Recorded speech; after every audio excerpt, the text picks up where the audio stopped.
जब होता ना कि अचानक कोई थप्पड़ मार दे तो कान में बहुत देर तक चू बोलता है। पूरी बीजेपी के कान में बरसों बरस सुप्रीम कोर्ट का ये तमाचा जो एमसीडी के मामले में सुप्रीम कोर्ट ने मारा है वो चू करके बोलेगा बहुत दिनों तक। चेहरा धुआं धुआं हो गया चेहरा। नहीं देखिए एलजी साहब और सत्या शर्मा ये क्या कानून से बड़े हैं क्या, संविधान से बड़े हैं क्या? जो आदेश माननीय सर्वोच्च न्यायालय ने दिया है हम उसका पालन करेंगे।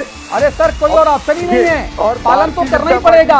अच्छी बात तो तब होती है जब आप अंतरात्मा की आवाज सुन के नैतिकता के आधार पे ईमानदारी से सदन के भीतर लोकतंत्र की रक्षा करते हुए, लोकतंत्र का चीरहरण ना करते हुए मेयर का चुनाव ईमानदारी से हो जाने देते। और आज फिर दर्शक लिख रहे हैं कि आज फिर बीजेपी वालों से आप पूछिएगा अग्रवाल साहब कि थोड़ी बहुत शर्म आती है कि सारी बेच खाई है, और अगर थोड़ी बहुत शर्म आती हो तो सत्या शर्मा और एलजी को तुरंत पद से हटने को बोलिए, क्योंकि पूरी भारतीय जनता पार्टी जो दुनिया की सबसे बड़ी पार्टी है उसका चेहरा धुआं धुआं हो गया। सुप्रीम कोर्ट में नंगे हो गए वो लोग जो एमसीडी में लोकतंत्र को लूटना चाहते थे। अब बताइए भाई साहब मैं क्या जवाब दूं दर्शकों को, मुझे समझ नहीं आता। सुप्रीम कोर्ट में भारतीय जनता पार्टी ही सर के बल खड़ी हो गई, औंधे मुंह गिर गई, धूल चाट ली सुप्रीम कोर्ट में बीजेपी ने, और सुप्रीम कोर्ट में बीजेपी की हर दलील वो खारिज हो गई।